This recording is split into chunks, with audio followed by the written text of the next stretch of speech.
Hello there, my name's Jan from JB Crafts and I'm back today with my next tutorial. And I did mention very briefly last week, after doing the Easter card, that we would do a little Easter gift that you could give alongside a card if you wish for your Easter period. So I've got my little box of goodies here today. We've got a little basket, an Easter basket full of chocolate eggs. You could put anything in here, any kind of gift in here. I've just filled mine with chocolate eggs, and just to tip it slightly so that you can see a little bit better there, we've got some detail across the front, Happy Easter. And then I've got a little tiny gift tag that I've made, and I'm going to show you how I've done this just using some die cuts that you could write a little message on the back. You could actually attach this to the top if you wished. I've just slotted mine in the back there, just to look like the little bunny diving into all the chocolate eggs there. So yeah, decorated all the way around, really simple to do, really easy to do, and doesn't take a massive amount of time. So yeah, that's what I'm going to show you how to do today. So let's get into the tutorial, and I'll talk you through the sizes and the products and things that I've used to make it.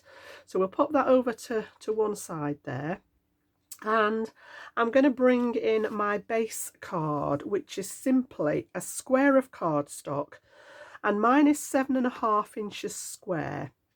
Now, I've seen a lot of these done as a little miniature basket out of a 6 by 6 inch piece of card or paper.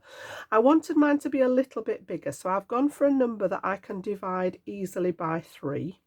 And we're going to make like a tic-tac-toe grid with the score line so that we have 9 squares within our outside frame. So you want something, for example, like a 6 by 6 or 9 by 9, if you wanted to go a bit bigger than that, that you can easily divide by the 3 columns. So what I'm going to do first of all is bring in my scoring board, and we've just got some simple scoring to do along the edge of this. So what I'm going to do is I'm going to work on the left hand side here of my scoreboard, and I want to make a score line at 2.5 inches, which is a third of my 7.5. So 2.5, 5 and 7.5. Now I find this easier to do by just going down the 2.5 inch line, and I'm going to make a simple score line, and then I just rotate. So I'm just going to turn it 90 degrees and repeat at 2.5 inches. Repeat the same again, so another quarter turn, 2.5 inches, and the same again on that fourth side. So I'm just working, making sure it's nice and straight on that left hand side, and then just bringing that score line in nice and gently. Okay, so that's all the scoring done. It's really simple. And then what we're going to do is a little bit of folding, a little bit of burnishing and some cutting. So I'll just see if I can tilt that a little bit, see if we can see the score lines on there. You should end up with that kind of tic-tac-toe grid. So as I say, we've got 9 equal squares that all measure 2.5 inches by 2.5 inches. So the first thing I'm going to do is actually start and fold, burnish those fold lines. So again, we're going to work round each side and just bring this along, and then I just want to make sure that everything's running nice and parallel, so these edges are nice and parallel before I burnish that fold line in place.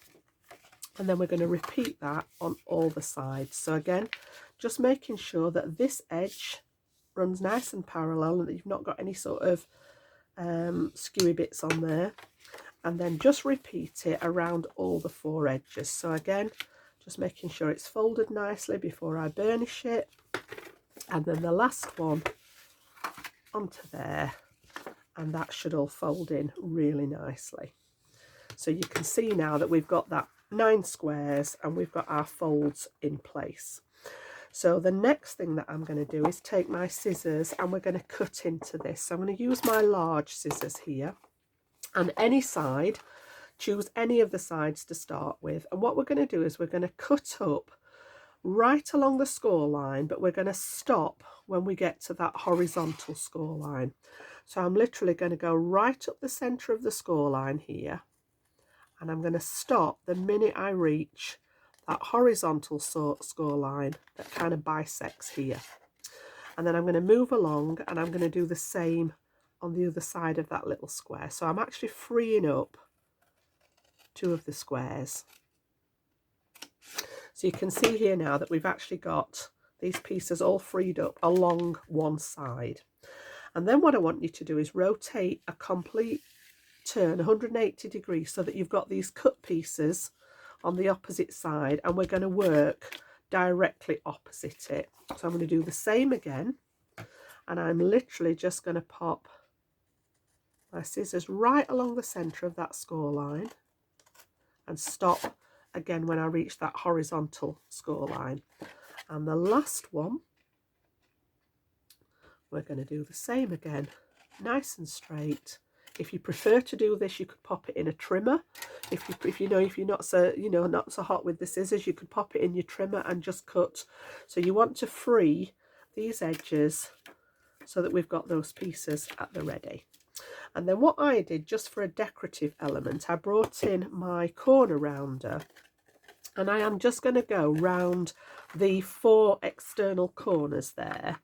So I just want those outside pieces, and I'm just going to take that corner rounder. Just again, it's just for decorative purposes. It's not functional, it's just to add to the design. So again, just those 4 corners in the corner rounder, and we've got that finished sort of piece here.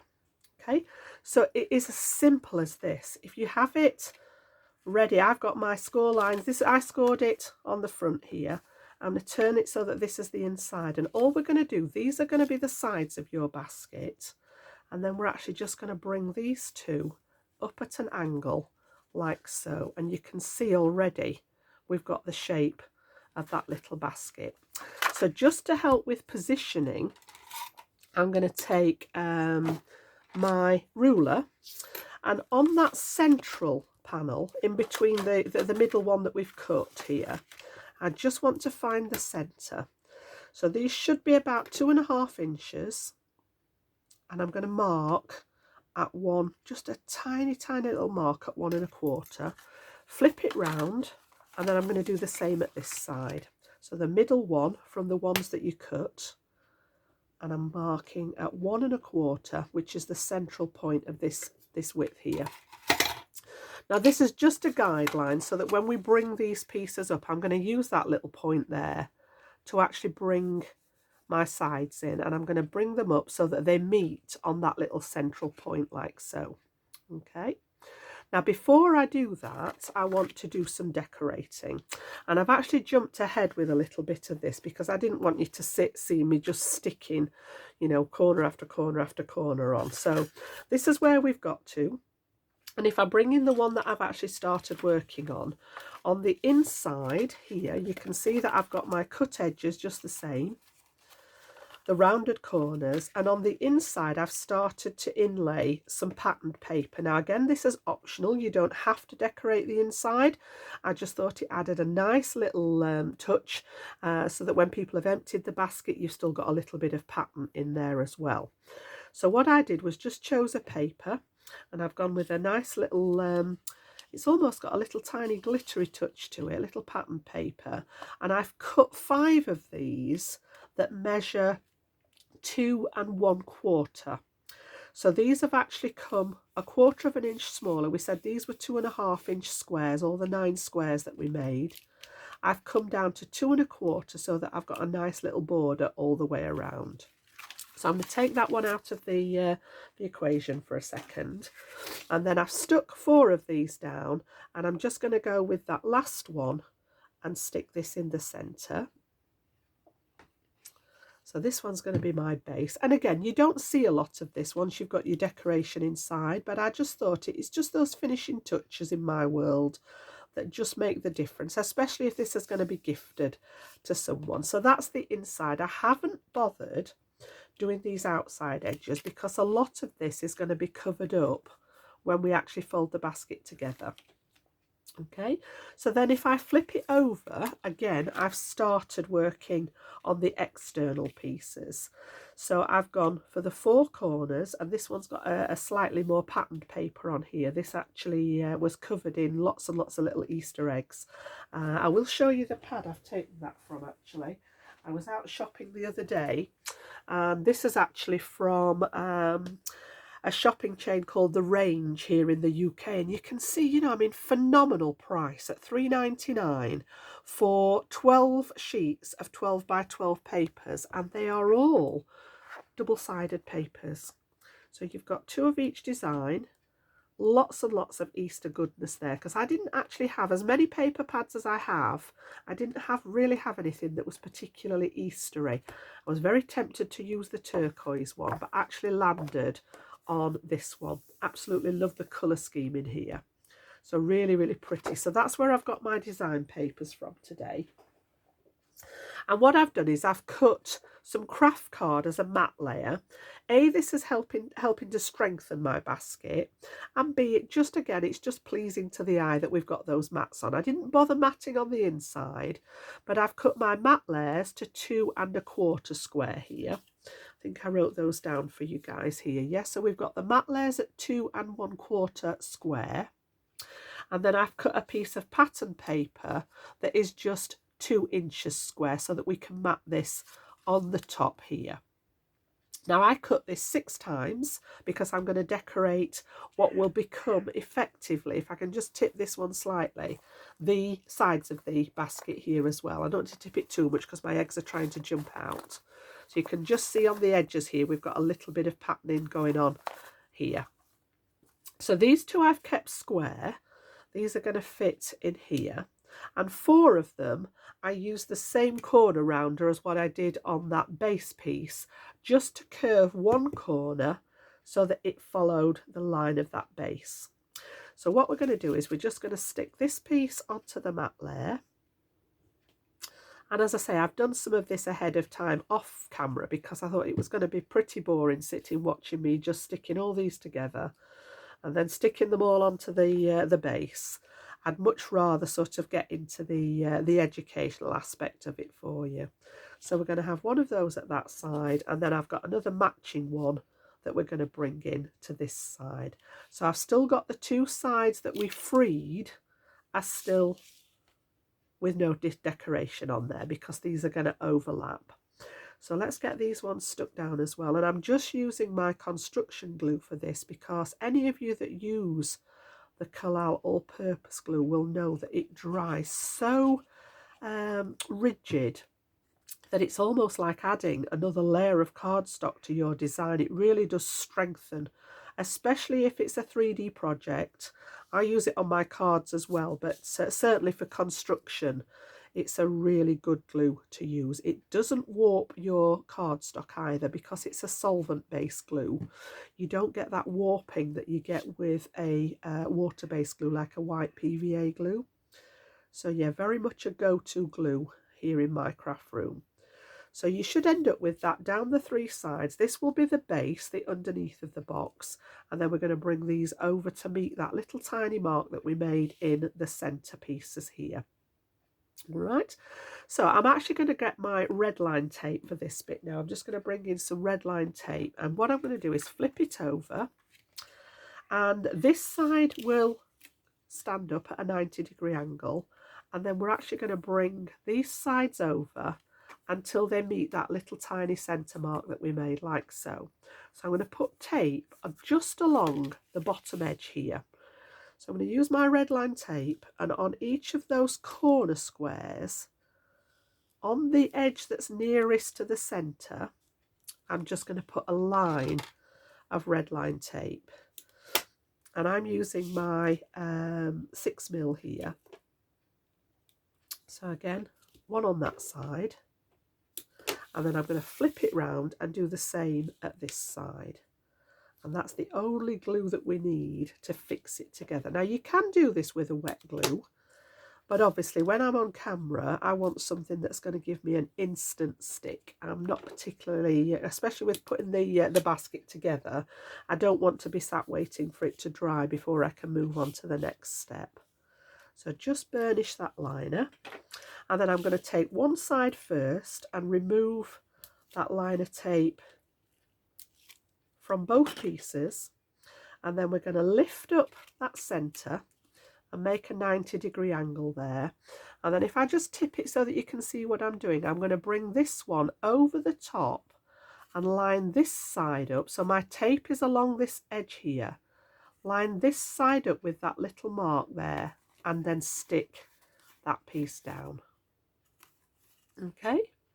And then I'm going to do the same with this one. Now I tend to go right over left. I think that's maybe because I'm right-handed, but again, there's no right or wrong with this. And I'm just going to line that up exactly the same so that I've got that little tiny centre mark in the bottom of that V where these two fit together, and then give that a press. So that's one side of my basket actually ready there. Flip it over and we're going to do the same again. So I'm going to release the liner from my red line tape on both sides so that I'm good to go.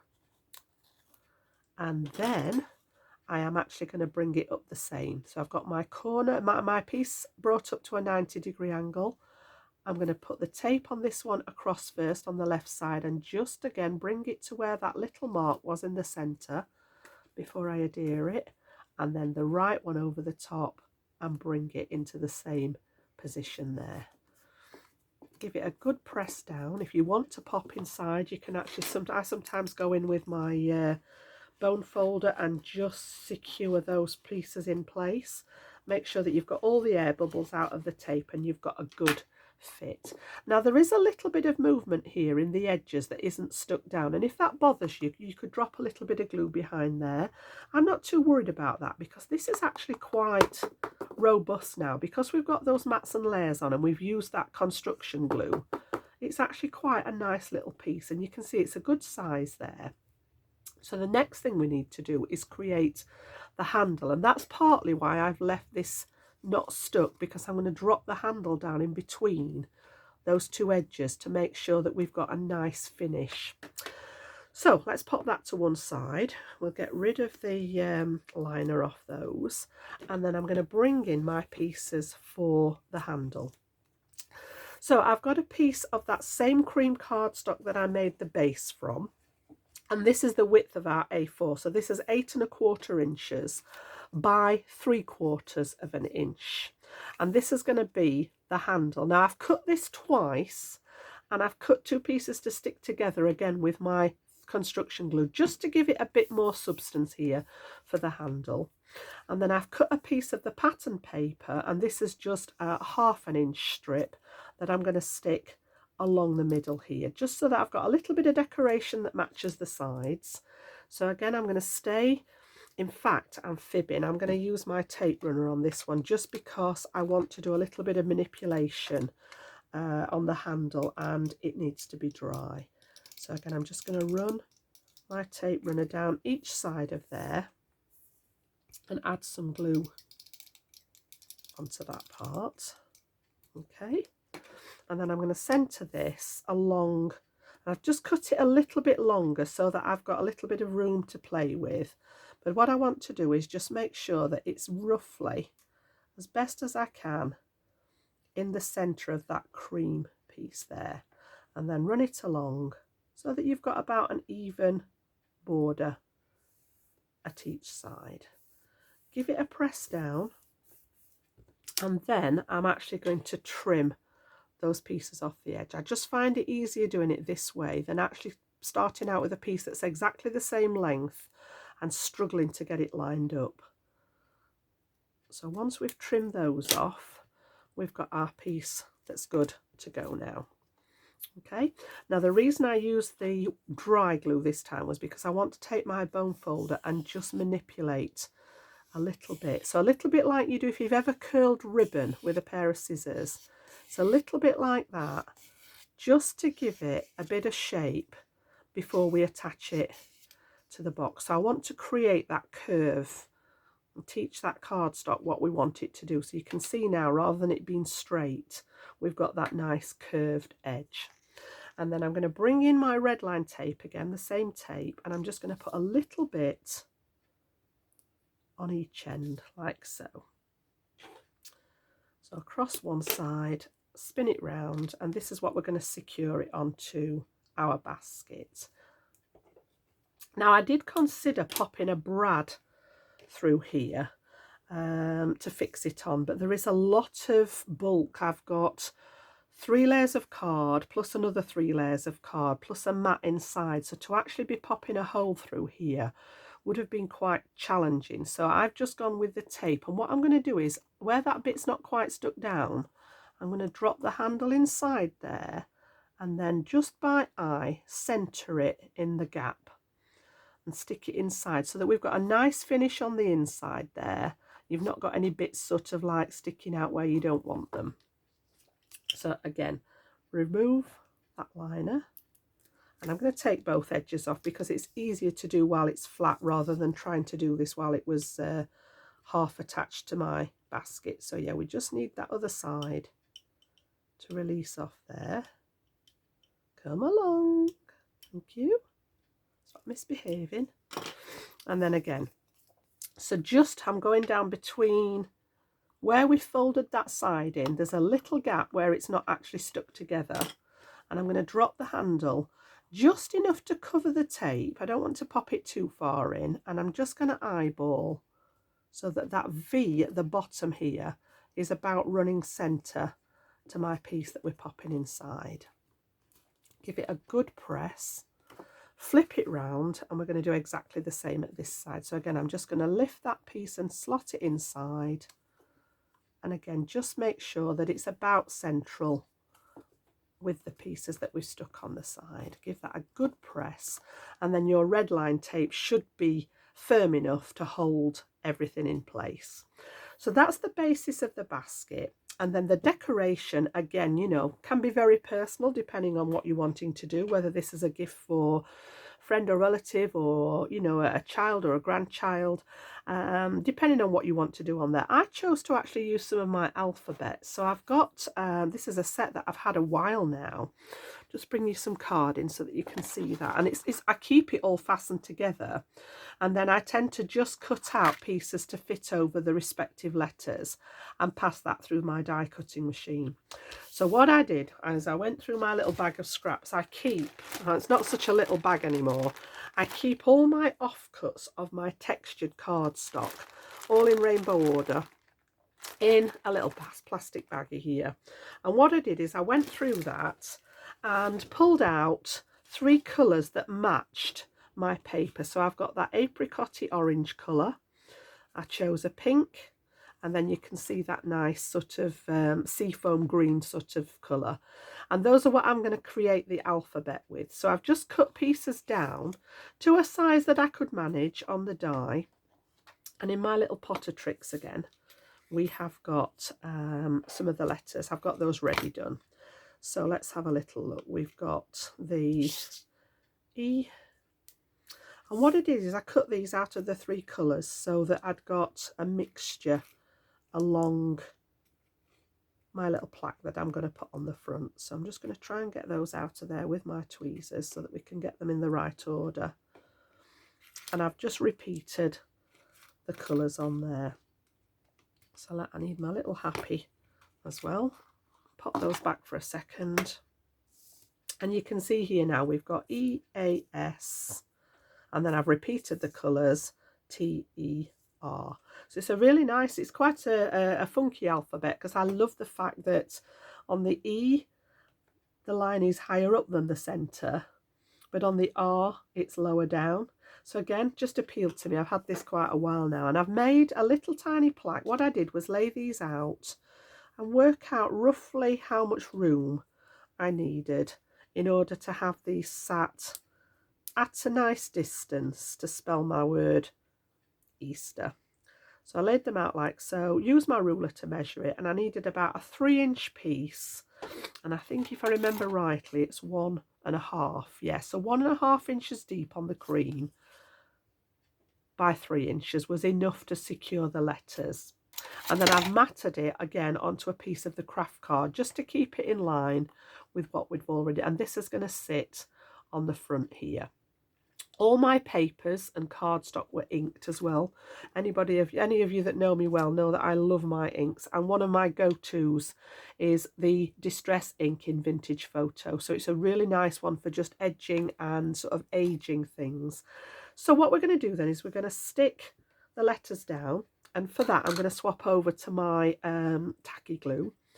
in the little fine applicator so that I've actually got that precision point on here so that we can get it on the back of the letters. So I'm just going to take them one at a time, hold them with my little squeezy tweezers that do the job for me, and then just pop some tiny little dots.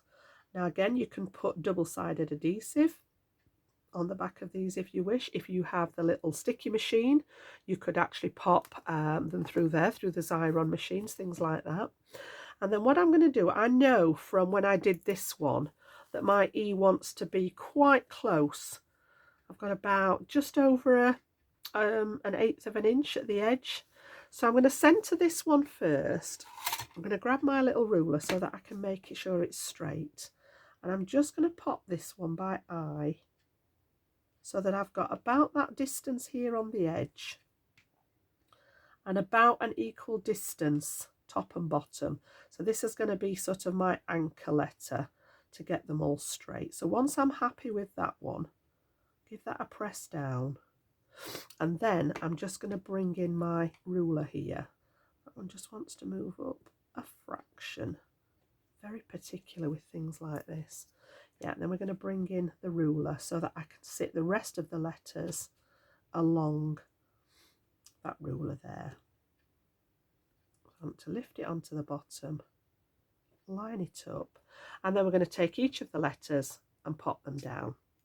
So again, little tiny bit of glue just on the back. You don't need a lot of glue on here because you don't want it to start squeezing out of the sides. And what I'm going to do is just use my ruler now to make sure that they're all sitting straight. So I'm going to pop those against the ruler and just leave a little gap in between the letters in order to fit them all in place. So the next one is the S, and again just little tiny dots of glue.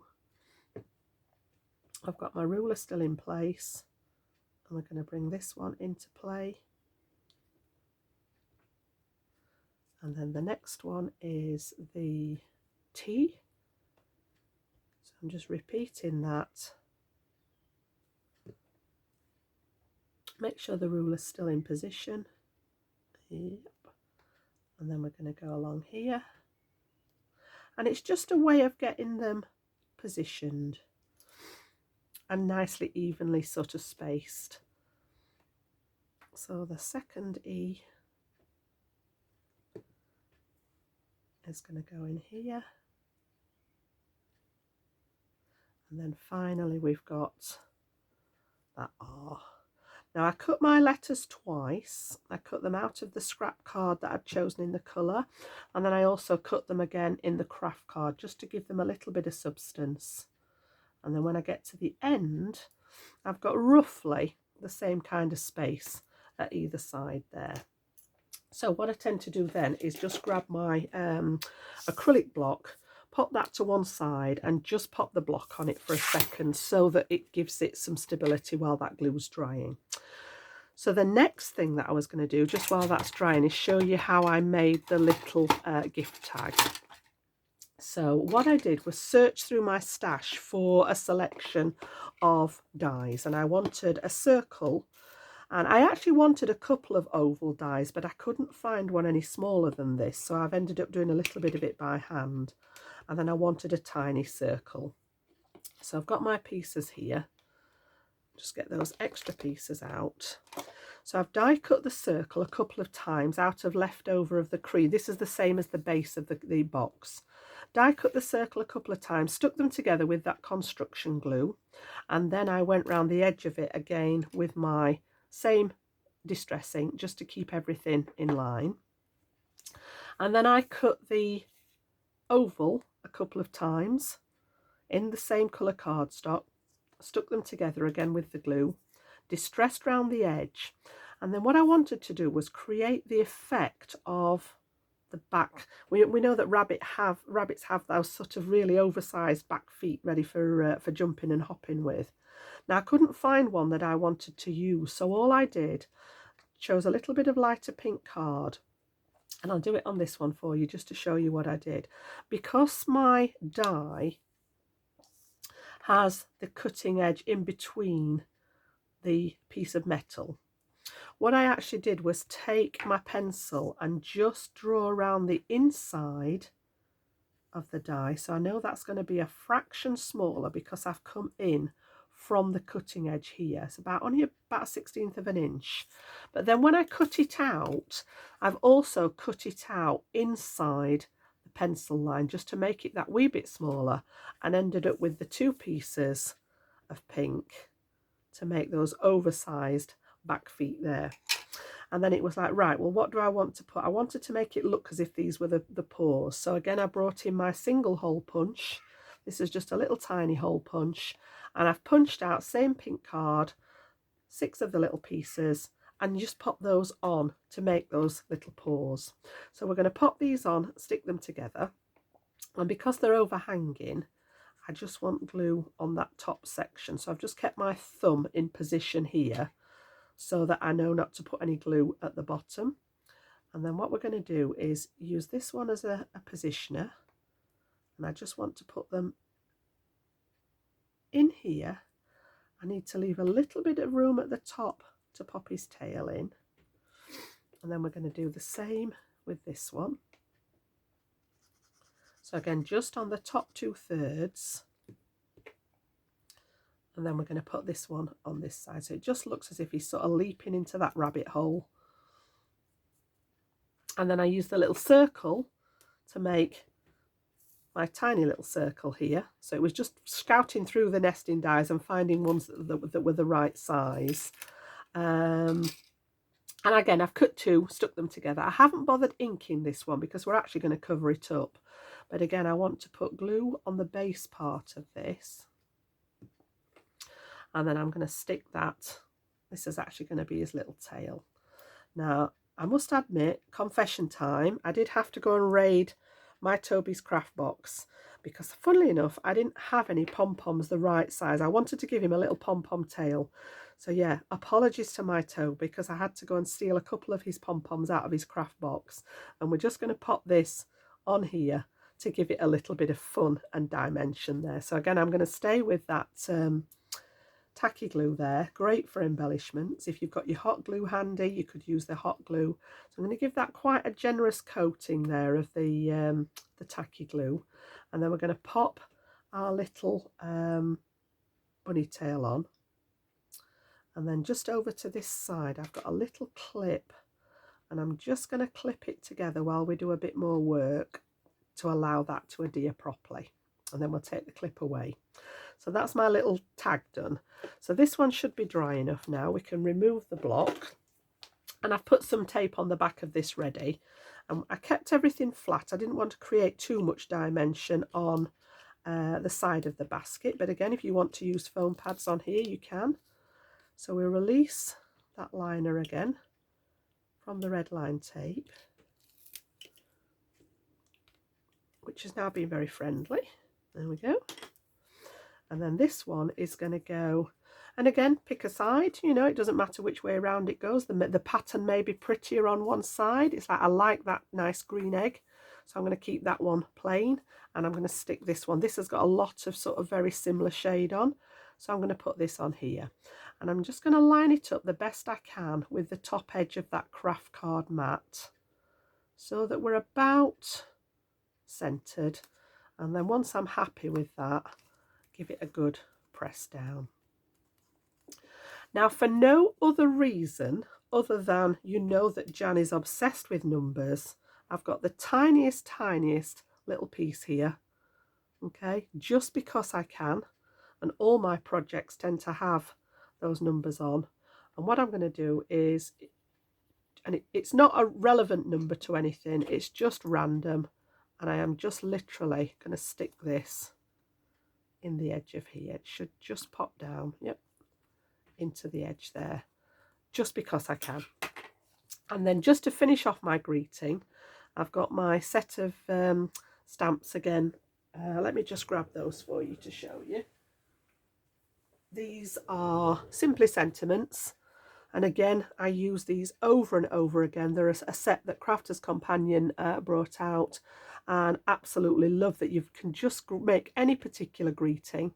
And I've just stamped out the happy, Popped it again onto a double piece of card so that it's quite substantial. I've put a bit of tape at the ready, and then I had a little bit of a, where are we going to put the happy? Where do you want to put the happy, Jan? So we had a little play around with it. First of all, I thought maybe it could go at the top, so that would be an option. It could go at the beginning of the Easter.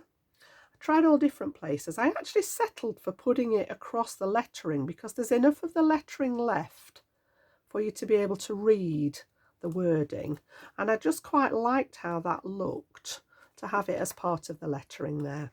So you can see we've got that. And then the last thing, again, any of you guys that know me well know that nothing is ever finished until it's got its bling on there.